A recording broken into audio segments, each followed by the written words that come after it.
आज की क्लास की शुरुआत इस एक वाक्य के साथ। एक तरफ असीमित ब्रह्मांड है जिसको जानना ही इवोल्यूशन का आधार है और इंसान की पहचान है, और दूसरी तरफ मैट्रिक्स यानी कि समाज का बनाया हुआ माया जाल है। आप क्या चुनते हो, इसी में आपकी पहचान है। नमस्कार, मैं अविनाश कुमार सिंह आप लोगों का हार्दिक स्वागत करता हूं। और आज का वीडियो लेक्चर मैं वैसे भी लेकर आने ही वाला था, बट आप लोगों के कमेंट्स की वजह से ये वीडियो लेक्चर मैं थोड़ा जल्दी बना रहा हूं, बिकॉज आप लोगों को इस चीज की, इस नॉलेज की नीड है। और आज जो हम सीखने वाले हैं ना, ये आपके सिलेबस का सबसे इंपॉर्टेंट लेक्चर होने वाला है। और इस लेक्चर का जो नाम है, जो इसको टाइटल दिया है हमने, वो है चॉइस। क्योंकि अगर आप पहले वाक्य पर ध्यान दोगे तो आपको समझ आएगा कि मैंने कहा था आप क्या चुनते हो, यानी आप क्या चॉइस लेते हो अपनी लाइफ में, इसी में आपकी पहचान छुपी हुई है। और हमें इस चॉइस को आज समझना होगा, क्योंकि ये जो चॉइसेस आप अपनी लाइफ में लेने वाले हो ना, इसी से आपका फ्यूचर डिफाइन होगा। आप अपनी लाइफ में क्या चुनते हो, आप अपनी लाइफ में ट्रू स्ट्रगल चुनते हो या फॉल्स स्ट्रगल चुनते हो, इसी से डिफाइन होगा कि आपका फ्यूचर क्या होगा। और ये चुनाव प्योरली आपके हाथ में होता है। और इस चीज को समझने के लिए जो दो वर्ड्स मैंने यूज किए ना, ट्रू स्ट्रगल और फॉल्स स्ट्रगल, इन दोनों वर्ड्स को आपको समझना होगा कि एक्चुअली में होता क्या है। और ये चीज मैं आप लोगों को समझा पाऊंगा एक स्टोरी की मदद से, जो मैंने काफी सालों पहले, तकरीबन 10-15 साल पहले सुनी होगी अपने बचपन के टाइम पे। लेकिन इस स्टोरी ने बहुत कुछ सिखाया है मुझे, और ये स्टोरी आपको भी शायद वो आपके अंदर भी एक राइट इंफॉर्मेशन पोर्ट्रे करेगी। और इस स्टोरी के माध्यम से हम समझेंगे कि ट्रू स्ट्रगल और फॉल्स स्ट्रगल में क्या डिफरेंस होता है। तो अब मुझे इतनी वीडियो एडिटिंग नहीं आती है, ना मैं वो एनिमेशंस लगाना जानता हूं, बट आपको इमेजिन करना होगा चीजों को, स्टोरी को फील करना, and then you will understand, आप समझोगे कि मैं क्या कहना चाहता हूं। तो स्टोरी की शुरुआत होती है कुछ इस तरीके से कि एक गांव का इंसान होता है, किसान होता है, और ये स्टोरी है अराउंड आपकी 17th या 18th सेंचुरी के आसपास की कहानी है। और ये मेडिकल इंडस्ट्री से जुड़ी हुई ट्रू स्टोरी है। मैं वो नाम नहीं जानता हूं कि उस इंसान का नाम क्या है, बट स्टोरी मुझे कंप्लीटली याद है, सो मैं स्टोरी पर ही फोकस करूंगा। एक किसान होता है। वो एक बार किसी काम की वजह से, जब अपने खेतों में रात को उसे अर्जेंटली कुछ किसी काम की वजह से जाना पड़ता है, बट उनके खेत काफी दूर हुआ करते थे। और वो जब वापस आ रहे थे तो काफी अंधेरा हो गया था। और उस अंधेरे में, अंधेरा क्यों था, अमूमन उस जमाने में बल्ब नहीं हुआ करते थे। और जिस दिन चांद नहीं होता था, यानी अमावस्या की रात होती थी, जब चांद बिल्कुल नजर नहीं आता है, तो अंधेरा बहुत घना हो जाता है। अचानक से जब वो वापस आ रहा था तो बहुत पेड़ पौधे हुआ करते थे, नदी किनारे वो चल रहा था। और उन पेड़ पौधों के बीच में उसको आग जलती हुई नजर आई। और जब उसको आग जलती हुई नजर आई तो उत्सुकतावश वो उस आग की तरफ खिंचा हुआ गया। बहुत अंधेरा था, वो उस आग की तरफ गया तो उसने देखा कि एक इंसान जो तांत्रिक जैसा नजर आ रहा था, वो अपना कोई हवन कर रहा होगा या पूजा पाठ कर रहा होगा, रिचुअल्स कर रहा होगा, वो कर रहा था। और उसने उसको देख लिया, और अचानक से तांत्रिक ने जब उसे देखा तो तांत्रिक को लगा कि यार मैं इसके साथ कुछ करूं, मतलब ये मेरी जो पूजा थी ये गुप्त पूजा थी, लेकिन ये इसके बीच में आ गया और अब मैं इसे एक श्राप दूंगा। वो तांत्रिक उसे श्राप दे देता है और कहता है कि अगली अमावस्या को, यानी कि जो कि कुछ महीनों बाद आएगा, अगली अमावस्या तक तेरी मौत हो जाएगी। उसने उसको ये श्राप दे दिया। अब ये जो बूढ़ा किसान था, बूढ़ा तो नहीं मतलब मिडिल एज में रहा होगा, 40s के आसपास रहा होगा, ये जो इंसान था, इसके ब्रेन में ये जो रिचुअल्स हैं, ये जो श्राप हैं, ये सारी बातें ना बहुत अच्छे से गड़ी हुई थी। यानी कि ये इन सब बातों को सत्य मानता था। अब क्योंकि ये इन बातों को सत्य मानता था, इसने इस बात को बहुत ही ज्यादा सीरियसली लिया। और इसके अंदर डेवलप होना स्टार्ट हुआ फियर। इसके अंदर बहुत ही ज्यादा मात्रा में फियर डेवलप होना स्टार्ट हो गया। और अब ये जो फियर था, धीरे धीरे ये फियर रोज सोचता था कि जैसे जैसे दिन कम होने स्टार्ट होते थे, अब ये जानने की इसकी उत्सुकता बन गई थी कि यार अमावस्या, अगली अमावस्या कब तक आएगी और उस तारीख तक मैं मर जाऊंगा। तो ये सोचने लगता था कि मैं कैसे मरूंगा, क्या होगा। इसने बहुत ज्यादा डर के जीना स्टार्ट कर दिया। और इसका, जब इंसान डरता है ना, तो सबसे पहले उसकी भूख मर जाती है। इसकी भूख मर गई, इसका खाना पीना जो था वो कम हो गया, ये बस necessary amount of food starting days में कंज्यूम कर रहा था। बट डर, जैसे जैसे दिन गुजरते गए, इसका डर बढ़ता गया। उस इंसान की वाइफ डॉक्टरों के पास गई, उस जमाने के जो वैद्य हुआ करते थे, डॉक्टर हुआ करते थे, उनके पास गई। और उनके पास लेके गई तो उन्होंने उसको भूख बढ़ाने की दवाई दी, जो उस जमाने में हुआ करती होगी औषधि, वो दी। बट उससे भी फर्क नहीं पड़ा, क्योंकि ये अपने दिमाग में ये बात मान चुका था कि उस श्राप की वजह से ये इंसान मर जाएगा। अब क्योंकि इसने ये बात बहुत ही अच्छे से मान ली थी, इस बात को वो पूर्ण तरह से सत्य मानता था। तो जैसे जैसे दिन गुजरते गए, कई डॉक्टरों को दिखाया, कई अलग अलग इलाज किए गए, पर जब ये खाना खाता था तो इसको उल्टी आ जाती थी। एक समय ऐसा आ गया था कि ये खाना खाता भी था अगर जबरदस्ती, तो बॉडी वॉमिट कर देती थी और ये खाना इसके शरीर में अंदर पहुंचता नहीं था। अब ऑब्वियसली अगर हम साइंस के सिद्धांतों पे चले तो अगर इंसान के शरीर में फूड नहीं जाएगा तो उसके पास एनर्जी नहीं होगी, वो कमजोर होने लगेगा और बॉडी धीरे धीरे मरनी स्टार्ट हो जाएगी। और यही चीज इसके साथ होने लगा। और ये क्यों हुआ पता है? सिर्फ एक बिलीफ की वजह से जो उसके ब्रेन के अंदर था कि ये बातें सत्य होती हैं, इस बिलीफ की वजह से। और फाइनली कई डॉक्टरों को दिखाने के बाद इसकी वाइफ होपलेस हो गई थी कि आगे अब कुछ होने वाला नहीं है, ये बहुत ज्यादा बीमार हो रहा है। और इसने उस श्राप की बात को जो था, जब अपनी वाइफ को बताया तो उसकी वाइफ ने भी स्टार्टिंग डेज में नहीं बताया, लेकिन फिर काफी टाइम बाद उसकी वाइफ परेशान थी कि आपको हो क्या रहा है, कोई भी डॉक्टर आपको ठीक नहीं कर पा रहा है, तो ऐसा क्या हो रहा है? तो उसने बताया कि डॉक्टर मुझे ठीक नहीं कर सकते हैं क्योंकि मुझे श्राप मिला है, अगली अमावस्या पे मैं मर जाऊंगा।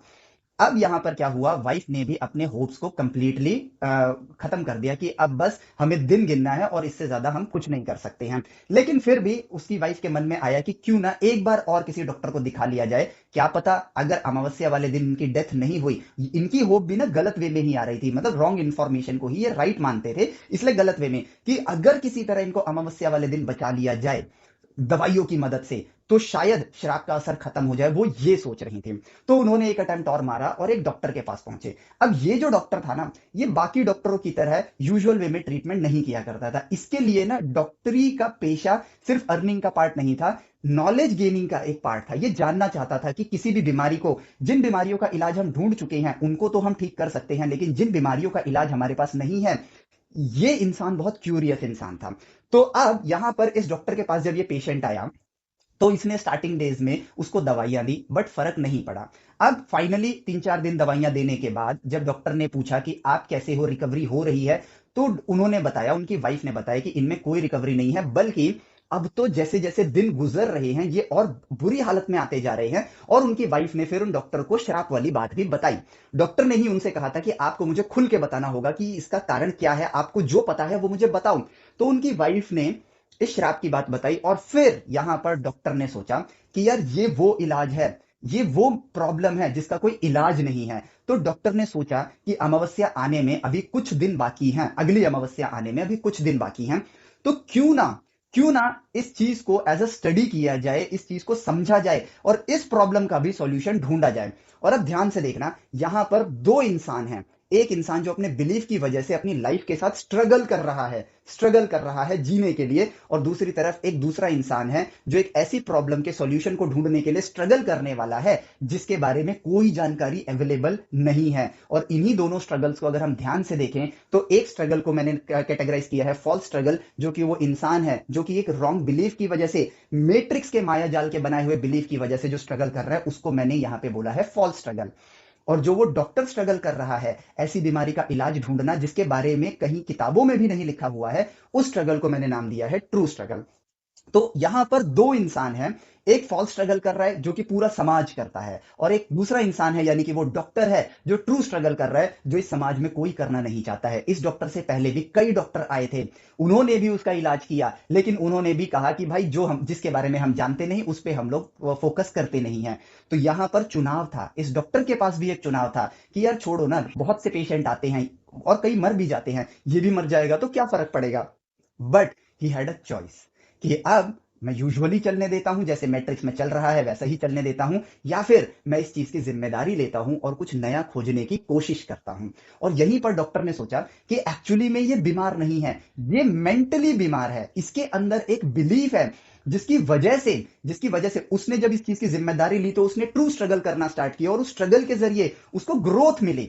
ठीक है, यहां पर इस इंसान की जो ये रॉन्ग बिलीफ की वजह से फंसा हुआ है, इसके स्ट्रगल की वजह से इसको ग्रोथ नहीं मिल रही है, ये डिटोरिएट होता जा रहा है और उसकी जिंदगी और खराब होती जा रही है। लेकिन जब डॉक्टर ने सोचना स्टार्ट किया अपने ट्रू स्ट्रगल की मदद से, जब सोचना स्टार्ट किया तो उनके मन में ये ख्याल आया कि यार ये प्रॉब्लम दवाइयों से ठीक हो ही नहीं सकती है, इस प्रॉब्लम का अगर कोई सोल्यूशन हो सकता है तो वो हो सकता है इसके बिलीफ को बदलना। अब वो उसे एक बार बुलाता है, उस इंसान की काउंसलिंग करता है कि जो आप सोच रहे हो वो गलत है, बट क्योंकि उसके बिलीफ इतने स्ट्रांग थे वो मानने से इनकार कर देता है। हमारे समाज का आईना है ये, हमारे समाज में भी आज जो हम बड़े लोग हैं ये भी मानने से इनकार कर देते हैं, क्योंकि एक सर्टेन एज के बाद हमारे बिलीफ इतने स्ट्रांग होते हैं कि हम नई चीज इंफॉर्मेशन को एक्सेप्ट करने से डरते हैं।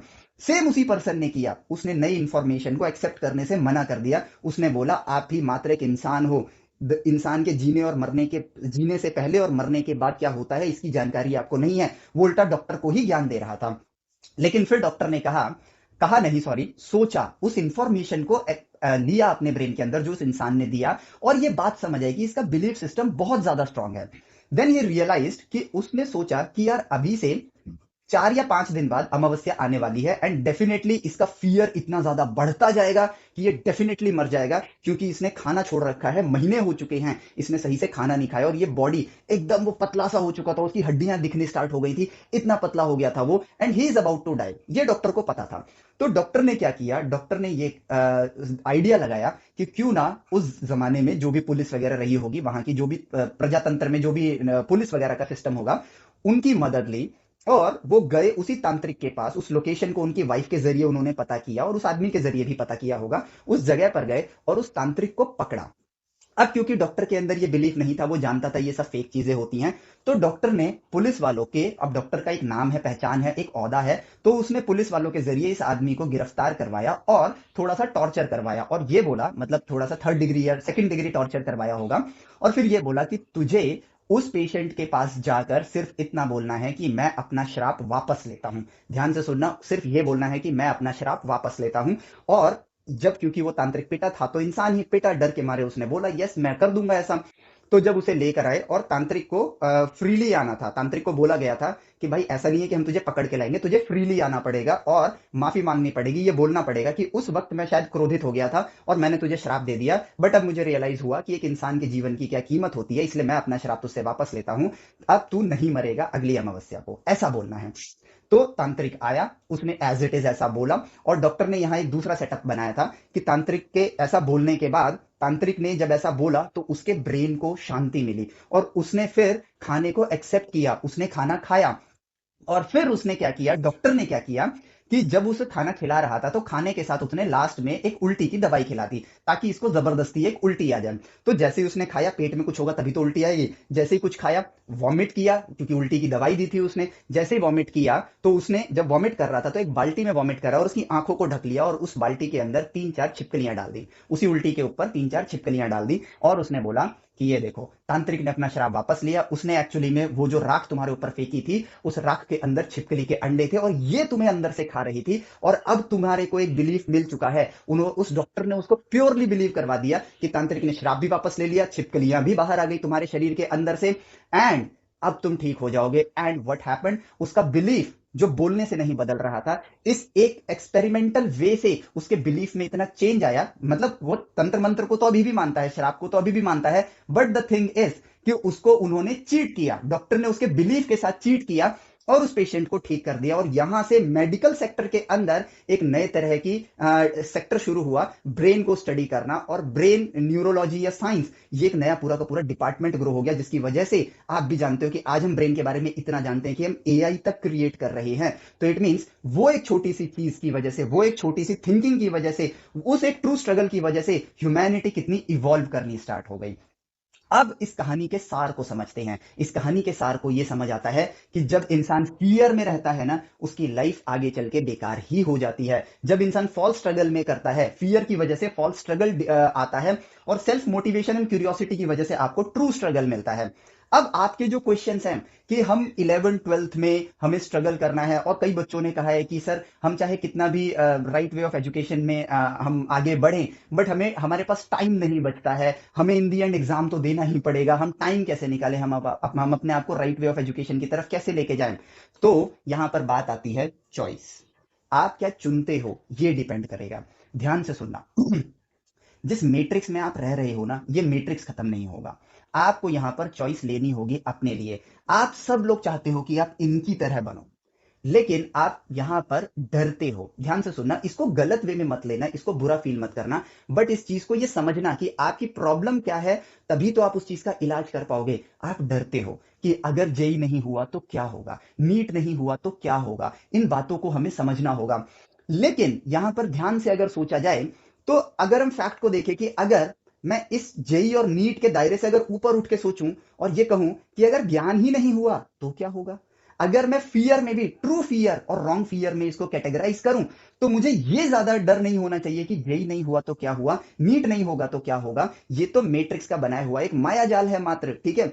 अगर हमारे देश में सिंपल सा लॉजिक, ये मैं पहले भी बता चुका हूं, सारे बच्चे पढ़ना बंद कर दे तो भी 10,000 बच्चे आईआईटी में जाएंगे, और सारे बच्चे पढ़ना स्टार्ट कर दे और सारे बच्चे, पढ़ाई मतलब राइट वे ऑफ एजुकेशन, सारे बच्चे ज्ञानी हो तो भी 10,000 बच्चे आईआईटी में जाएंगे, और जो एम्स में जाना होगा वो एम्स में जाएंगे। सीट्स नहीं बढ़ेंगी, लेकिन ज्ञान तो हमारे पास होगा, और जिसके पास ज्ञान होता है वो अपनी लाइफ में उसको जो स्ट्रगल मिलेगा ना, वो ट्रू स्ट्रगल होगा। और ट्रू स्ट्रगल आपके सेल्फ मोटिवेशन और क्यूरियोसिटी से आता है, और ये क्यूरियोसिटी और सेल्फ मोटिवेशन तभी आता है जब आपको आपके ऊपर बिलीव होता है, जब आपको आपके ऊपर ये पता होता है कि आप जो कर रहे हो वो सही कर रहे हो। इफ दुनिया में कोई नहीं करेगा, मैं करके दिखाऊंगा और मैं कर सकता हूं, ये बिलीफ आपके अंदर होता है, तभी आप एक फियरलेस इंसान बनते हो। जब आप डरते हो ना, ऑटोमेटिकली आपका स्ट्रगल जो है वो फॉल्स स्ट्रगल में कन्वर्ट हो जाता है।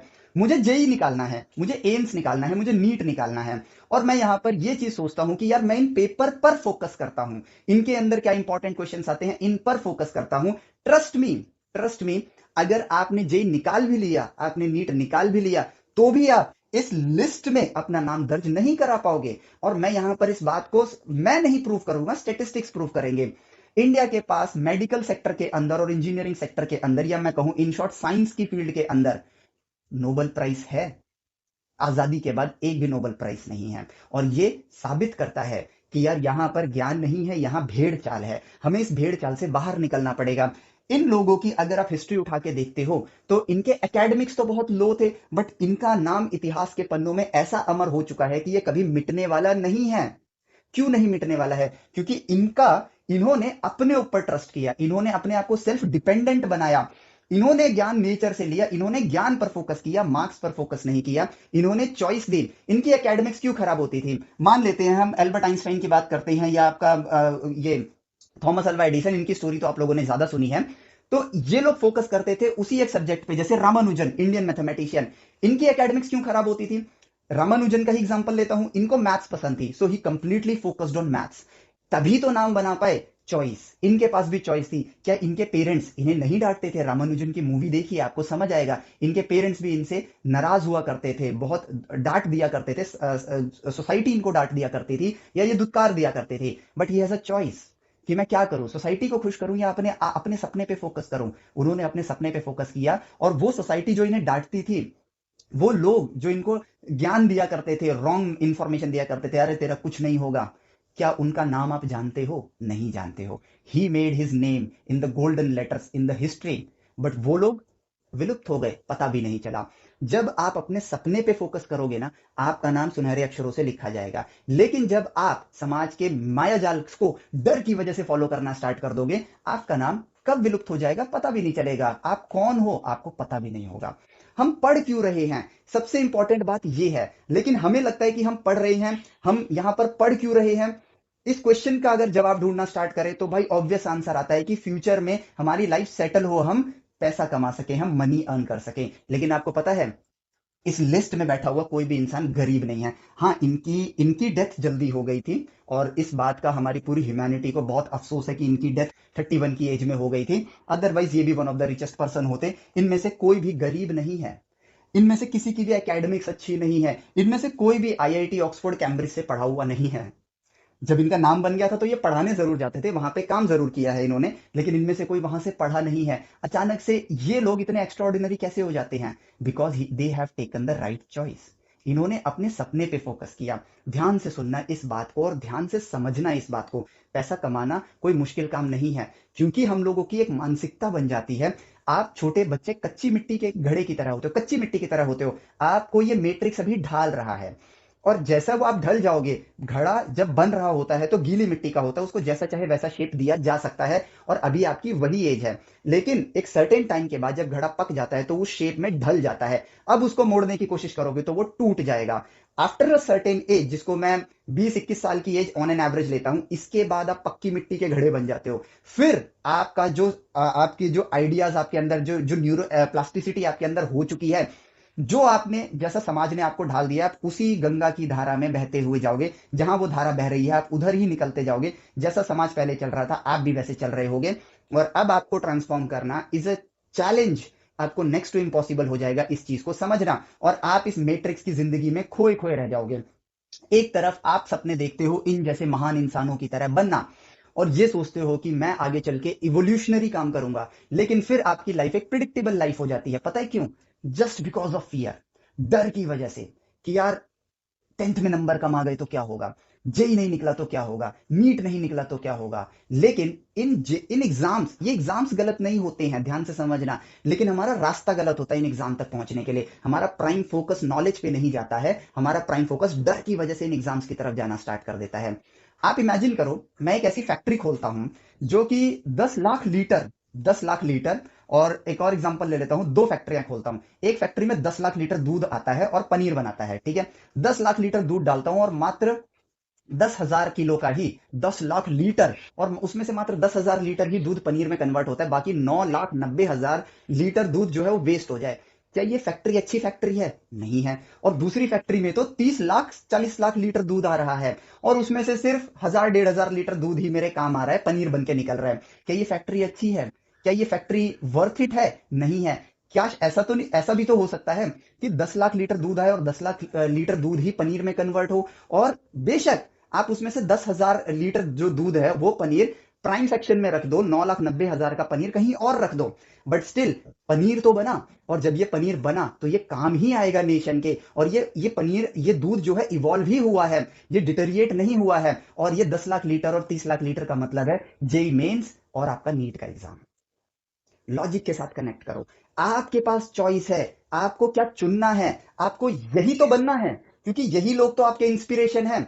अगर आप फियर से ड्राइव होते हो तो मैट्रिक्स का पार्ट बनोगे, लेकिन अगर आप अपनी राइट चॉइस के साथ ज्ञान के लिए आगे बढ़ते हो, आप नेचर को ऑब्जर्व करके सीखते हो, मैथमेटिकल कम्युनिकेशन करते हो नेचर के साथ, तो साइंस और मैथमेटिक्स, चाहे साइंस का मतलब मैं इंजीनियरिंग और नीट दोनों को इंक्लूड कर रहा हूं, मतलब मेडिकल को इंक्लूड कर रहा हूं, ये सिर्फ 2+2 को सॉल्व करने जितनी ही मुश्किल है। तो क्यों ना हम सेल्फ डिपेंडेंट बने, क्यों ना हम राइट वे में आगे बढ़ें और ज्ञान पे फोकस करें। और आप मुझे इस बात को डिनाई नहीं कर पाओगे कि अगर आपके पास नॉलेज है तो आपका क्वेश्चन गलत होगा ही नहीं, और जब क्वेश्चन गलत होगा ही नहीं, और यहां पर अगर मेरा सपना क्या है कि इंडिया के मेजॉरिटी बच्चे, यानी कि 10 लाख के 10 लाख बच्चे ज्ञानी हो, और इनमें से किसी के भी क्वेश्चन गलत ना हो, तो आईआईटी को 10 लाख बच्चे, 10,000 बच्चे जो वो चुनेगा वो चुन लेगा, एम्स को जो अपने 100-150 बच्चे चुनने हैं वो चुन लेगा। लेकिन जिन बच्चों को नहीं भी चुना, उनके पास साइंस का ज्ञान है, वो जानते हैं कि सीखते कैसे हैं, आईआईटी से फर्क नहीं पड़ता है। एक नोबेल प्राइज आईआईटी के आने के बाद इंडिया के पास नहीं आया है, ना एम्स के जरिए आया है, ना कोई टेक्नोलॉजिकल इनोवेशन हुई है जो कि वर्ल्ड लीडिंग हो, चाहे वो मेडिकल सेक्टर हो, चाहे वो आपका इंजीनियरिंग सेक्टर हो, ना हम वर्ल्ड को डोमिनेट कर पा रहे हैं। तो इन चीजों के मिलने ना मिलने से हमें फर्क नहीं पड़ेगा। हम आईआईटीज और एम्स के पीछे क्यों पागल हैं? इसकी वजह से, क्योंकि आपको लगता है वो ये प्रोवाइड कर देगा, बट ट्रस्ट मी, इस दुनिया के अंदर बिजनेसेस, हम पढ़ते हैं पैसा कमाने के लिए, ठीक है, लेकिन पैसा कमाने के भी दो तरीके होते हैं। इस सच्चाई को, इस इंफॉर्मेशन को आप तक पहुंचना बहुत जरूरी है। बिजनेस करने के दो तरीके हैं, ठीक है। पैसा कमाने के दो तरीके, या तो बिजनेस करो या जॉब करो। जॉब करोगे तो आप अपनी पूरी जिंदगी दूसरों के सपने पूरे करने के लिए काम करोगे, वेर एज बिजनेस भी करोगे ना, तो बिजनेस करने के दो तरीके, तो दो तरह के बिजनेस एग्जिस्ट करते हैं, ध्यान से समझना। एक बिजनेस होता है जो लोगों की हैबिट्स को केटर करता है, और इंडिया के अंदर यही बिजनेसेस बहुत ज्यादा हैं। लेकिन एक बिजनेस होता है जो लोगों को इवॉल्व करता है। अब इसको समझाता हूं मैं कैसे। अब यहां पर एक नाम मैंने लिखा है, ये एक नया नाम है, and he is a living legend, ये अभी जिंदा है, नाकामुरा। इन्होंने ब्लू एलईडी को बनाया जिसमें इनको अमूमन 9 साल के आसपास लगा। और इन 9 साल में क्या इन्होंने स्ट्रगल नहीं किया होगा? इनका स्ट्रगल ट्रू स्ट्रगल था। एंड आज पूरी दुनिया इनके पीछे पड़ी हुई है कि आप हमारे देश में आओ, यहां पर हम आपको पैसा देंगे, यहां पर हम आपको सारी फैसिलिटी देंगे, हमारी कंट्री के लिए रिसर्च करो। जापान से निकले और आज यूएसए इनको फंड कर रहा है। वहां पर जाकर ये क्या कहते हैं, पूरी की पूरी आर&डी कर रहे हैं फ्यूचर में एलईडीज को डेवलप करने के लिए, माइक्रो एलईडीज बनाने के लिए। इन्होंने ट्रू स्ट्रगल किया। अब जरा सोचो इनकी एक ब्लू एलईडी से क्या फर्क पड़ गया। हम लोग जानते हैं, साइंस पढ़ते हैं कि 3 कलर के जरिए, आरजीबी, रेड, ग्रीन और ब्लू एलईडी के जरिए हम लोग कोई भी कलर क्रिएट कर सकते हैं डिफरेंट डिफरेंट परमुटेशन के कॉम्बिनेशन के जरिए। तो यहां पर अगर एक एलईडी जलाऊं तो रेड, ग्रीन एलईडी जलाऊं तो ग्रीन, ब्लू एलईडी जलाऊं तो ब्लू, 3 कलर आ गए। ग्रीन और ब्लू जला दूं तो डिफरेंट कलर आ जाएगा, रेड ग्रीन जला दूं तो डिफरेंट कलर आ जाएगा, तीनों एक साथ जला दूं तो एक और अलग कलर आएगा, अलग अलग इंटेंसिटी के साथ जलाऊं तो अलग अलग कलर आएंगे। यानी कि आज की दुनिया में जो आपके मोबाइल फोन्स एग्जिस्ट करते हैं ना डिस्प्ले पैनल के साथ, वो एग्जिस्ट ही नहीं करते अगर ब्लू एलईडी बनी ही नहीं होती। एक इंसान के 9 साल के ट्रू स्ट्रगल की वजह से कितना बड़ा टेक्नोलॉजिकल एडवांसमेंट आया ह्यूमैनिटी के अंदर। आज जो आप ये वीडियो देख पा रहे हो, अगर ये स्क्रीन एग्जिस्ट नहीं करती तो ये टेक्नोलॉजी भी एग्जिस्ट नहीं करती, मैं अपनी इंफॉर्मेशन आप तक पहुंचा ही नहीं पाता। और यहां पर आपको समझना होगा, इनके भी कोई ग्रेड्स अच्छे नहीं थे, इनकी लाइफ में ट्रू स्ट्रगल था। इनके पास एक चॉइस थी कि मैं वही करूंगा जो मैं करना चाहता हूं। इन्होंने ये नहीं कहा कि यार जॉब लगी हुई है, मंथली इनकम आएगी, लाइफ कट जाएगी, खा पी के बुढ़ापे में आएंगे, रिटायर होंगे, मर जाएंगे, काम खत्म। सबने ये चॉइस ली। इन्होंने चॉइस ली कि मैं ब्लू एलईडी बना के रहूंगा, जिसको दुनिया ने बोल दिया कि ये बनाना इम्पॉसिबल है। रेड और ग्रीन एलईडीज बन गई थी, बट ब्लू एलईडी को सब बड़ी कंपनियों ने, आईबीएम जैसी बड़ी कंपनियों ने भी ये कह दिया था कि it is impossible to create a blue LED, but कीट डिड इट। एंड देखो पूरी दुनिया कितनी ज्यादा बदल गई है। और यही बात हम लोगों को समझनी है कि अगर हम इंडियंस साइंस पढ़ेंगे, अगर हम इंडियन साइंस की नॉलेज को गेन करेंगे, तो हमारे पास सेल्फ मोटिवेशन होगा और क्यूरियोसिटी होगी। जब सेल्फ मोटिवेशन और क्यूरियोसिटी होगी ना, तो हमारे अंदर एक बिलीफ जागेगा। हम फियरफुल पर्सन से फियरलेस इंसान बनेंगे। तो हमारे पास जो स्ट्रगल आएंगे ना, वो स्ट्रगल आपकी काबिलियत आपका स्ट्रगल नहीं होगी। ध्यान से समझना, आपकी काबिलियत आपका स्ट्रगल नहीं होगी। स्ट्रगल होगा कि आप काबिल हो, लेकिन जो आप सपना पूरा करना चाहते हो अपना, उस सपने को पूरा करने के लिए जो अनअवेलेबिलिटी है हमारे समाज के अंदर, वो आपका स्ट्रगल होगा। लेकिन अगर आप फियर से ड्राइव हो रहे हो, आपने फॉल्स स्ट्रगल, आपकी लाइफ में फॉल्स स्ट्रगल होगा। आपका स्ट्रगल होगा कि यार जॉब मिल जाए किसी तरह, चलो जॉब मिल गई, अब दुनिया को मुझे व्हाट्सएप पे स्टेटस लगा के भी तो दिखाना है, चलो बर्थडे के लिए खर्चा करते हैं, फिर यार एक गाड़ी भी ले लेते हैं, पैसा नहीं है ईएमआई पर ले लेते हैं, घर नहीं है ईएमआई पर ले लेते हैं। और अब क्योंकि आपने 30 साल का लोन उठा लिया है, तो आपकी मजबूरी हो जाएगी कि आपको 30 साल अब काम करना ही करना है, और 30 साल में तो आप रिटायरमेंट की एज पे आ जाओगे। तो पूरी जिंदगी खत्म, ईएमआई चुकाते चुकाते अंत में आपको क्या मिला? सिर्फ और सिर्फ 4 स्टेटस लगाने का मौका, और आपकी लाइफ खत्म। क्या इस भीड़ में, इस लिस्ट में आपका नाम आया? नहीं आया। चॉइस। अगर हम इंडियंस साइंस पढ़ना स्टार्ट करें, अगर हम साइंस के वे में आगे बढ़ना स्टार्ट करें, साइंस को एक्सप्लोर करना स्टार्ट करें, तो पता है कितना बड़ा ड्रास्टिक चेंज आएगा? इतना बड़ा ड्रास्टिक चेंज आएगा कि हमारे देश के अंदर एक एक ब्लू एलईडी बनाने से पूरी वर्ल्ड में इतना बड़ा चेंज आ गया। तो सोचो अगर हमारे देश में साइंस राइट वे में पढ़ी जानी स्टार्ट करी जाए, जो कि आसान है। ट्रस्ट मी, ये आसान है। आपको सिर्फ एक चॉइस लेना है कि मुझे उन एग्जाम से डर के पढ़ाई करनी है या साइंस के लिए पढ़ाई करनी है, और इन एग्जाम्स के लेवल को नीचे कर देना है, ताकि भाई ये एग्जाम में हमारे देश में ज्यादा से ज्यादा लोग ज्ञानी बने और एग्जाम का कोई लेवल ना हो। क्या पूछ लेगा जेई आपसे? क्या पूछ लेगा नीट आपसे? वही तो पूछेगा जो विज्ञान में एग्जिस्ट करता है। आपको पता होगा तो आप सही आंसर लिखोगे, नहीं पता होगा तो गलत आंसर लिखोगे या करोगे ही नहीं।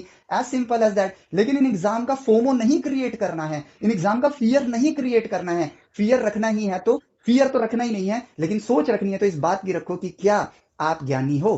ट्रू स्ट्रगल आपको अंत में सेटिस्फैक्शन देगा कि आपने जब स्ट्रगल किया तो आपको अंत में कुछ मिला। फॉल्स स्ट्रगल आपको अंत में अनसेटिस्फाइड छोड़ेगा। इतनी मेहनत करी फिर भी क्या मिला?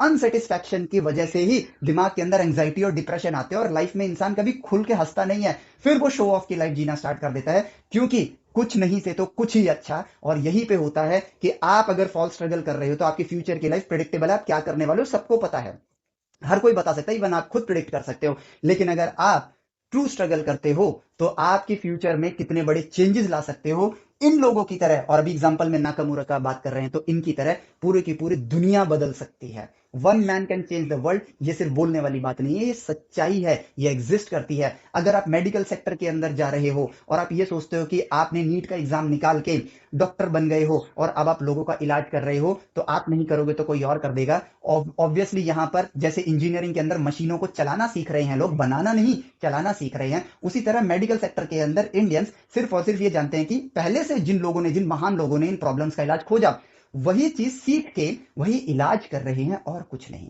लेकिन एक ट्रू डॉक्टर, एक ट्रू मेडिकल सेक्टर के अंदर एक नाम बनाने वाला काम कौन कर सकता है? वो वहां पे हो सकता है जहां पर ऐसी बीमारियों का इलाज ढूंढा जाए जिसका आज तक इलाज ढूंढा नहीं गया है। वो एक इवोल्यूशन लेकर आएगा, फिर इंसान और लंबी लाइफ जी पाएगा। इंजीनियरिंग के अंदर ऐसी टेक्नोलॉजी बनाई जाए जो आज तक बनाई नहीं गई है, इंडिया के अंदर बनाई जाए, तो फिर पूरे के पूरे इंडिया की इकोनॉमी में और इंडिया में इवोल्यूशन आएगा और इन दी एंड पूरे वर्ल्ड के अंदर इवोल्यूशन आएगा। सोच के देखो, जरा सा बस ऐसे सोच के देखो, सिंपल सा गणित है। अगर हमारे नेशन के अंदर हम लोग फियरलेस हो जाएं और यहां पर बच्चे ज्ञान प्राप्त करना स्टार्ट करें और आगे चल के ट्रू स्ट्रगल करके अपने मेहनत से, अपने सेल्फ मोटिवेशन और क्यूरियोसिटी की मदद से इनोवेट करना स्टार्ट करें, इनोवेट करें। और जब, चाहे वो इंजीनियरिंग सेक्टर के अंदर हो, चाहे वो मेडिकल सेक्टर के अंदर हो, ऐसी टेक्नोलॉजी, ऐसी टेक्नोलॉजी क्रिएट की जाए, ऐसी टेक्नोलॉजी क्रिएट की जाए जो कि इस दुनिया में आज तक किसी ने नहीं बनाई है। सोच के देखो, हमारे पास सिंपली सिंपली एग्जांपल समझाता हूं। आपने फाइटर जेट्स का नाम सुना होगा, फाइटर जेट सुने होंगे, ठीक है। सोचो, आप में से ही कोई बच्चा राइट वे ऑफ एजुकेशन लेता है और एक ऐसी फाइटर जेट को डेवलप करता है फ्यूचर के अंदर, क्योंकि आपके पास नॉलेज है तो आप फियरलेस हो, आप जानते हो आपके पास नॉलेज है, आप बना लोगे। लेकिन नॉलेज नहीं है तो आप डरपोक हो, आप नहीं बनाओगे, आप इंतजार करोगे कि दुनिया में कोई और बनाए, फिर हम अपने टैक्स के पैसों से उसको खरीदेंगे और अपना देश पहले ही गरीब है और गरीब हो जाएगा। कोई बात नहीं, हमारे पास जहाज तो आ गया, वो जहाज रख के क्या करोगे जब ओवरऑल इकोनॉमी डाउन होती जाएगी? तो पॉइंट को सोचो। बट आप फियरलेस हो, आपके पास ज्ञान है, अब आपको सिर्फ और सिर्फ उन रिसोर्सेज को अरेंज करना है जो नेसेसरी है उस चीज को बनाने के लिए, and you have created that technology. Medical sector के अंदर आपने ऐसी बीमारी है, मान लेते हैं कोई ऐसी बीमारी है, मेडिकल सेक्टर के इतने नाम याद नहीं होते हैं मुझे, बट कोई ऐसी बीमारी, से फॉर एग्जांपल आपने ह्यूमन लाइफ को ही बड़ा करने के लिए एक सॉल्यूशन ढूंढा, बिकॉज आप फियरलेस नहीं थे, आपको डर नहीं था कि यार बस किसी तरह डॉक्टर बन जाऊं यार, थोड़े पैसे आने स्टार्ट हो जाए, लाइफ कट जाएगी मेरी। आपने लाइफ काटने की नहीं सोची, आपने लाइफ जीने की सोची और ह्यूमन लाइफ एक्सपेक्टेंसी को बढ़ाने का आपने रिसर्च करके चीजों को ढूंढ लिया। ये दो टेक्नोलॉजी, एक ऐसा प्लेन जिस दुनिया में जिसे कोई हरा नहीं सकता है, और एक ऐसी दवाई जिसके जरिए ह्यूमन की लाइफ को 30-40 साल बढ़ाया जा सकता है। सोचो अगर ये इंडिया में बन जाए, तो आपके द्वारा बन जाए, तो क्या होगा?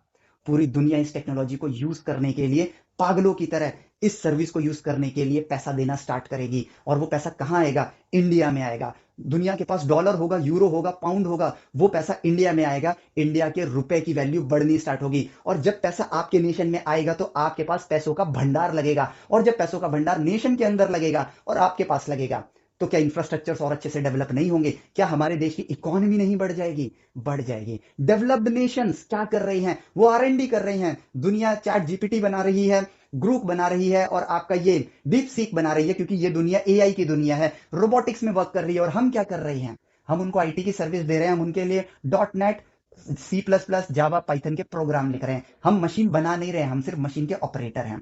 हम मेडिकल सेक्टर के अंदर कौन सी बीमारी का इलाज ढूंढ रहे हैं? कोई इलाज नहीं ढूंढ रहे हैं। हमने जो ऑलरेडी इलाज ढूंढे जा चुके हैं उनको एज अ स्किल सीख कर बस उस पर काम कर रहे हैं। तो ध्यान से सुनो, जो चीज ऑलरेडी ढूंढी जा चुकी है, अगर आप उसी को ऑपरेट कर रहे हो तो आप एक इंजीनियर नहीं हो, आप एक डॉक्टर नहीं हो, आप मात्र एक ऑपरेटर हो। दैट्स इट, जिसको बस वो काम करना था, उस काम के बदले आप अपना सर्विस चार्ज लेते हो। दैट्स इट, जिसको आप मनी के फॉर्म में समझ रहे हो। लेकिन एक इनोवेशन द्वारा आई मनी, ठीक है, अगर हम बिजनेस करते हैं, दो तरह के बिजनेस होते हैं। मैंने जॉब किया तो बता दिया, अब बिजनेस पे आते हैं। दो तरह के बिजनेस होते हैं, एक जो लोगों की नीड्स को देख के केटर किया जाए और फंडिंग मतलब पैसा जनरेट किया जाए, और एक बिजनेस होता है इनोवेटिव बिजनेस, ठीक है, जो नाकामोरा ने किया। ये भी तो बिजनेस ही बना ना आगे चल के, बट ये एक इनोवेटिव बिजनेस था। पूरे वर्ल्ड की इकोनॉमी को इन्होंने बूस्ट कर दिया। जहां नाकामोरा के टाइम से पहले, नाकामोरा ने ब्लू एलईडी बनाई थी, उससे पहले किसी भी देश की इकोनॉमी ट्रिलियन डॉलर में नहीं हुआ करती थी, सिर्फ यूएस और चाइना को छोड़ के, बट वो भी नियर बाई ट्रिलियन डॉलर के थे। आज उनकी इकोनॉमी 30 ट्रिलियन डॉलर को क्रॉस कर गई है। क्यों? सोचो, जहां इकोनॉमी ट्रिलियन डॉलर में जाने से स्ट्रगल कर रही थी, वहां 2-3 देशों की इकोनॉमी ट्रिलियन डॉलर से ऊपर जा चुकी है, just because of this one man. इतना बड़ा इंपैक्ट ला सकते हो आप लोग, और आपको पैसों का फियर हो रहा है। सोच के देखो, टेक्नोलॉजी क्रिएट करने से तो आपके पास इतना पैसा आ जाएगा जितना आप सोच भी नहीं सकते हो। आपको सिर्फ फियरलेस ही तो बनना है। आपको साइंस को बस 2+2=4 जितना आसान ही तो करना है। आपको 11th-12th में साइंस ही तो पढ़नी है, बस यही तो करना है। लेकिन हम मैट्रिक्स के डर में, अरे आईआईटी नहीं हुआ तो कुछ नहीं होगा, एम्स नहीं हुआ तो कुछ नहीं होगा, इस डर की वजह से पता है हम एक दूसरे का साथ नहीं दे रहे हैं, हम एक दूसरे के कॉम्पिटिटर बन गए हैं। और हमारा कंपटीशन अपने ही लोगों के साथ बनता जा रहा है। और जिस एज में हमें ज्ञान लेना है उस वक्त हम कंपटीशन लड़ रहे हैं। तो जब आप बड़े होगे, जब आपको नेशंस के साथ कंपीट करना होगा टेक्नोलॉजी के अंदर, इनोवेशन के अंदर, उस वक्त आपके पास इस रॉन्ग कंपटीशन की वजह से ज्ञान नहीं होगा। और ज्ञान नहीं होगा तो आप फियर के साथ ड्राइव करोगे अपनी लाइफ को, फियरलेस नहीं बनोगे। और जब हमारी एक बड़ी लोगों की भीड़, जो एक्चुअली में वर्किंग भीड़ होती है, जो हम अमूमन 26-27 की एज के बाद हम हमारे नेशन में आते हैं, ये अगर फियर से ड्राइव हो रही है तो ये मंथली सैलरी पर ही तो काम करेगी। ये थोड़ी ना सोचेगी कि यार अरे यार जावा में प्रोग्राम लिखो, महीने की तनख्वाह आ रही है, चलो काम खत्म। ये थोड़ी ना सोचेगी कि यार चैट जीपीटी से भी तगड़ी चीज मैं बना सकता हूँ। सिर्फ पैसों की तो कमी है, लेकिन पैसों को जनरेट कर सकते हैं अगर मेरे पास आइडिया है। If I have the knowledge, funding में क्रिएट कर लूंगा। कि इन्वेस्टर्स किनको बोलते हैं? उन्हीं को तो बोलते हैं। इंडिया में इन्वेस्टमेंट क्यों नहीं आ रही है? क्योंकि आइडियाज नहीं है। आइडिया क्यों नहीं है? क्योंकि हम फियर से ड्राइव हो रहे हैं। मनी की नॉलेज नहीं है हमारे पास, इसलिए हम मनी के वजह से ही परेशान हो रहे हैं। मनी की नॉलेज लो और अपने आप आगे बढ़ना स्टार्ट करो। चीजों को समझो, चॉइस लाओ अपनी लाइफ में। ये चॉइस आप लोगों के लिए जरूरी है, क्योंकि जो चुनोगे आप वही आपकी लाइफ को डिफाइन करेगा। जो चुनोगे आप वैसी ही लाइफ आपकी होगी। आपको इस भीड़ में आना चाहते हो, यही आपका सपना है। लेकिन अगर आप मैट्रिक्स के माया जाल को चुनते हो तो नहीं आओगे। फियरलेस बनते हो, सेल्फ मोटिवेशन के साथ आगे आते हो, क्यूरियोसिटी के साथ आगे बढ़ते हो, ट्रू स्ट्रगल चुनते हो अपने लाइफ में, तो डेफिनेटली कामयाब होगे। ये एक परम सत्य है। और इन लोगों की बायोग्राफी उठा के पढ़ लेना, जो मैंने बोला वो एब्सोल्युटली करेक्ट आएगा। और यहां पर ये लोग सेल्फ डिपेंडेंट थे। आपने हमेशा देखा होगा कि एक रॉन्ग बिजनेस और राइट बिजनेस के अंदर क्या फर्क होता है। रॉन्ग बिजनेस आपको डरा के भी पैसा कमाया जा सकता है, आपको फियर में रखो, ठीक है, आपको डराओ। आप अगर राइट बिजनेस को देखें तो राइट बिजनेस इवन इनोवेशन पे काम करता है, जो कि पूरी ह्यूमैनिटी को इवॉल्व करता है। The business he created is an evolutionary business, ठीक है। But the business we Indians are creating, कि यार आप चलने में थक जाते हो, कोई बात नहीं, आपके लिए हम लोग ले आते हैं। या मतलब मैं किसी कंपनी का नाम नहीं लूंगा अभी, लेकिन हम ऐसे ऐसे बिजनेसेस ले आते हैं जो कि आपके आपकी लाइफ में जो आपके मैट्रिक्स के प्रॉब्लम है उनको सॉल्व कर करके हम यहाँ पे अर्निंग करेंगे। तो ऐसे बिजनेसेस भी आते हैं लाइफ में। जैसे हम वुमेन्स को बोलते हैं, लड़कियों को बोलते हैं कि यार आप लोगों के लिए परम सत्य बस खूबसूरत होना ही है, और फिर हम ब्यूटी प्रोडक्ट्स के जरिए उनको केटर कर रहे हैं। तो ये बिजनेस इवोल्यूशनरी बिजनेस नहीं है। ये बिजनेस की कैटेगरी को हम इस तरीके से देखेंगे कि जो ह्यूमन की नीड्स हैं उनको फुलफिल कर रहा है। बट अगर ऐसे बिजनेसेस, ये बिजनेसेस पैसा कमा सकती है, इवोल्यूशन नहीं ला सकती हैं। लेकिन ऐसे बिजनेस जो इनोवेशन पे डिपेंडेंट हो, जो न्यू टेक्नोलॉजी बनाए, ठीक है, वो बिजनेस इन बिजनेस से कई गुना ज्यादा अर्निंग करती हैं। Example, Mark Zuckerberg, Steve Jobs, आपके Bill Gates. Operating system, social media and phones की दुनिया, या फिर टैबलेट्स और लैपटॉप की दुनिया, ये इनोवेटिव बिजनेस लेकर। और इन तीनों कंपनी का अगर हम मार्केट कैपिटल जोड़ लेना, तो इंडिया के एंटायर इंडस्ट्रीज के मार्केट कैपिटल को जोड़ देना, तो इन तीनों के बिजनेसेस उससे ज्यादा वैल्यू रखते हैं। सोच के देखो, ये परम सत्य है। आप इनको इंटरनेट पे स्टडी कर सकते हो कि इन तीनों कंपनी के, यानी कि एप्पल, फेसबुक और आपका विंडोज, माइक्रोसॉफ्ट, इन तीनों का मार्केट कैपिटल पूरी दुनिया में जितना है, इंडिया का मार्केट कैपिटल यही कोई $4 ट्रिलियन का है, ठीक है। और इन तीनों कंपनी का मार्केट कैपिटल अकेले एप्पल का ही $3 ट्रिलियन का है, विंडोज का, आपका माइक्रोसॉफ्ट का ही नियर बाई $3 ट्रिलियन का है। अब मैं अगर फेसबुक को हटा दूं तो दो कंपनियां ही आगे निकल रही हैं, नियर बाई $6 ट्रिलियन पे पहुंच रही हैं। अभी तो मार्केट गिरे हुए हैं तो वैल्यू कम है, बट उससे फर्क नहीं पड़ता, इंडिया के मार्केट भी गिरे हैं तो अभी भी ये उससे आगे ही हैं। सत्य को पहचानो, ठीक है। प्रॉब्लम का सॉल्यूशन एक ही है, फियरलेस बनो, ठीक है। क्यों डर रहे हो कि यार अरे अगले हफ्ते टेस्ट है, फलाना टेस्ट है, ढिमका टेस्ट है, कोचिंग में टेस्ट है, यहाँ टेस्ट है, वहां टेस्ट है। ये टेस्ट ना एक चीज हमारा खा रहे हैं। टेस्ट लेना जरूरी है, लेकिन ध्यान से सुनो, मैट्रिक्स को, हमारे इस माया जाल को, इस मैट्रिक्स को नहीं पता है टाइम की वैल्यू क्या है। क्योंकि इनके लिए भी बुरा लगता है कि इनके वक्त में जब ये छोटे थे इनको राइट इंफॉर्मेशन नहीं मिली। बट अब प्रॉब्लम ये है कि इनके न्यूरोप्लास्टिसिटी, न्यूरोजेनेसिस के द्वारा जो प्लास्टिसिटी हुई है वो ऐसी हो चुकी है कि वो उस भ्रम को ही सत्य मानते हैं, उस बूढ़े इंसान की तरह जो शराब में बिलीव करता था। आपको अब समझना होगा, इट्स योर चॉइस। इस भ्रम में डर के जीना है। चलो, भ्रम से लड़ नहीं सकते हो आप अभी, क्योंकि अभी आपके पास वो ताकत नहीं है, लेकिन अपने लिए वक्त क्रिएट तो कर सकते हो ना। ठीक है, एग्जाम्पल देता हूं कि मान के चलो कि यार हम यहाँ पर सोचें कि यार मेरे पास टाइम की कमी है, कैसे भी करके मैं अपनी लाइफ में कुछ अनौपचारिक कामों को कम करके अपनी जिंदगी में हर रोज 1 घंटा अगर ऐड करूं और राइट वे ऑफ एजुकेशन को फॉलो करना स्टार्ट करूं। स्टार्टिंग के डेज में थोड़ी सी दिक्कत आएगी, क्योंकि आपका रॉन्ग वे ऑफ एजुकेशन जो है वो पहले थोड़ा फास्ट स्पीड से बढ़ जाएगा।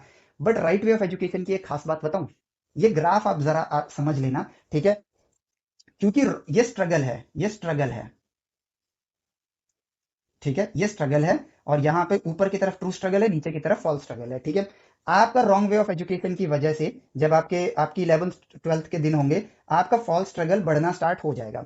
आप राइट वे ऑफ एजुकेशन को फॉलो कर रहे हो, स्टिल आपका फॉल्स स्ट्रगल अभी बढ़ रहा होगा, लेकिन आप अपनी लाइफ में राइट वे ऑफ एजुकेशन के जरिए थोड़ा सा ट्रू स्ट्रगल लेकर आते हो। ठीक है, तो धीरे धीरे इनका सिलेबस आगे बढ़ रहा होगा। हो सकता है कि भाई ये लोग आपको प्रोबेबिलिटी तक ले जा चुके हैं, बट आप अभी यहाँ पर मैथ्स के अंदर स्टार्टिंग के ही 2-3 चैप्टर में ही राइट वे ऑफ एजुकेशन के जरिए ज्ञान लेने में आगे बढ़ रहे हो, क्योंकि वक्त नहीं बच पा रहा है आपके पास स्कूल और कोचिंग के बाद आपको अपने ऊपर फोकस करने का, अपने लिए। लेकिन किसी तरह 1 घंटा चुरा के भी आप ये काम अगर करना स्टार्ट करोगे ना, तो धीरे धीरे आपका जो ये लूप होल्स है ना, राइट वे ऑफ एजुकेशन भरना स्टार्ट कर देगा। और ये वो आपका टाइम होगा, जेई मेंस, एडवांस या नीट का जो भी टाइम होगा, इससे पहले ही आप लोग का ये graph right way of education पे यहाँ आ चुका होगा।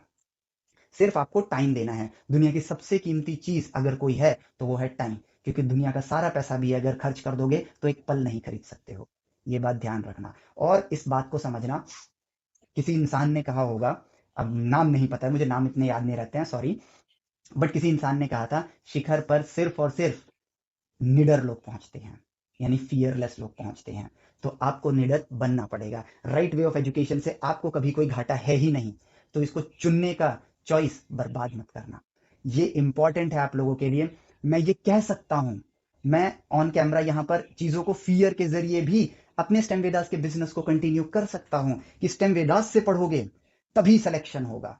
बट मैं जानता हूं ये रॉन्ग है। अगर फ्यूचर में मुझसे 1 लाख बच्चे पढ़ना स्टार्ट कर देंगे तो ये स्टेटमेंट ही अपने आप में रॉन्ग है, क्योंकि सिलेक्शन ही 10,000 बच्चों का हो सकता है। और मेरा फोकस तो जेई मेंस और एडवांस है ही नहीं।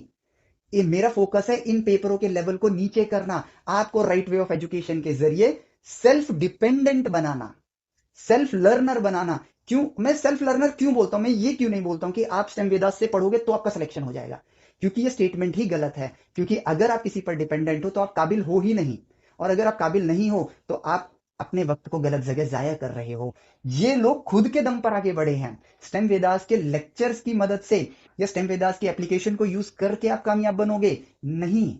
वो आप तभी बनोगे जब आप सेल्फ लर्नर बनोगे, अपने ऊपर भरोसा करोगे, फियरलेस बनोगे। आपका मोटिवेशन मेरे द्वारा नहीं आना चाहिए, आपका मोटिवेशन सेल्फ अपना खुद का होना चाहिए। आपकी क्यूरियोसिटी सेल्फ अपनी खुद की होनी चाहिए। आपका स्ट्रगल अपना खुद का होना चाहिए, आपका स्ट्रगल ट्रू होना चाहिए। मुझे सिर्फ आपको राइट डायरेक्शन दिखानी है, और कुछ नहीं।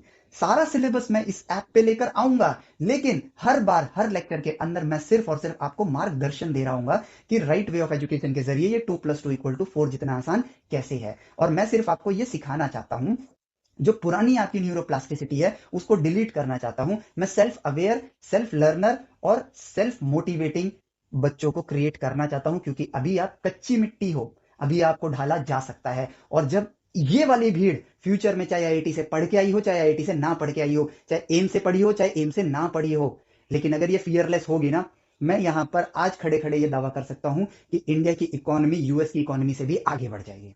ये मेरा दावा है। यहाँ पर हमें किसी से डर के नौकरी की भीख मांगने की जरूरत नहीं है। हम खुद में सेल्फ कैपेबल हैं, हमें सिर्फ डर लगता है। मत डरो, खुल के जियो। जिंदगी जीने के लिए है, डरने के लिए नहीं है। तो जियो, खुल के जियो।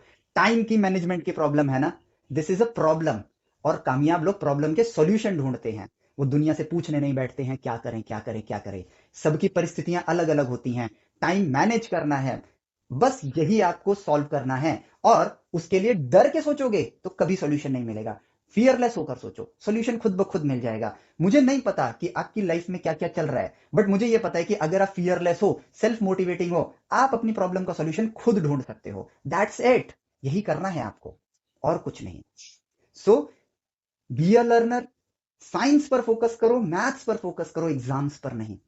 ठीक है, ज्ञान पर फोकस करो, इन शॉर्ट ज्ञान पर फोकस करो, एग्जाम्स के लेवल को इतना नीचे ले आओ और आगे चल के वो क्यूरियस इंसान, वो मोटिवेटिंग इंसान, वो फियरलेस इंसान बनो जो ये सोचे कि यार भाई मेरे को नहीं करनी जॉब, मैं दुनिया में ऐसा चेंज लेकर आऊंगा, ऐसी चीजें इन्वेंट करूंगा, मेडिकल सेक्टर के अंदर ऐसी चीज बनाऊंगा जिससे कि पूरी ह्यूमैनिटी इवॉल्व करेगी। और इस लिस्ट में, ये लिस्ट बड़ी हो सकती है बट मेरा बोर्ड छोटा है तो इतना ही नाम लिखें, इस लिस्ट में अपना नाम दर्ज कराऊंगा एंड इंडिया को एक प्रॉस्परस कंट्री बनाऊंगा। मेरे इनोवेशन के जरिए, मेरे मेडिकल सेक्टर के अंदर खोजे गई डिस्कवरीज के जरिए अगर इंडिया की इकोनॉमी बढ़ती है तो सोचो मैंने इस पूरे इंडिया का भला कर दिया। इससे अच्छा काम। और इस स्ट्रगल, इस ट्रू स्ट्रगल की वजह से, जब आपकी वजह से इंडिया की इकोनॉमी आगे बढ़ेगी ना, पूरी दुनिया आपके नाम को सुनहरे अक्षरों से लिखेगी और आपको मतलब क्या कहते हैं, आपके नाम को जब बोलेगी तो उनके अंदर मोटिवेशन जागेगा, खुशी होगी। तो पता है, जब लाइफ के एंड पे आप होगे ना या रिटायरमेंट के एज पे होगे तो आपके पास एक सेटिस्फैक्शन होगा। लेकिन फॉल्स वाली दुनिया में चले गए तो लाइफ के एंड तक ये सोचते रह जाओगे कि यार कैसी जिंदगी थी, कट गई, मरने वाला हूं, क्या करें। सेटिस्फैक्शन अंत में यही तो चाहिए। जब भी हम कुछ करते हैं तो हम सेटिस्फैक्शन ही तो चाहते हैं। वही तो हमारे दिमाग को चाहिए। वही तो स्ट्रगल ही देना है, स्ट्रगल तो कभी खत्म नहीं होगा, तो ट्रू स्ट्रगल दो। चॉइस आपकी, मर्जी आपकी, फ्यूचर आपका। चॉइस आपको करनी है, ये चुनाव आपको करना है। एक तरफ ये असीमित ब्रह्मांड है जिसको जान के उसको काबू करना इंसान की और इंसान के इवोल्यूशन और इंसान की पहचान है। दूसरी तरफ मैट्रिक्स का माया जाल है। आप क्या चुनते हो, इसी में आपकी पहचान है। एक तरफ इंसान की क्यूरियोसिटी है जिसने उसे आग पे काबू करना सिखाया, दूसरी तरफ इंसान का डर है जिसने उसे आग से दूर भागना सिखाया। आप क्या चुनते हो, इसी में तो आपकी पहचान है। आज का लेक्चर यहीं पर एंड करते हैं। सो मिलते हैं आपसे नेक्स्ट लेक्चर में। Till then take care, bye bye, जय हिंद।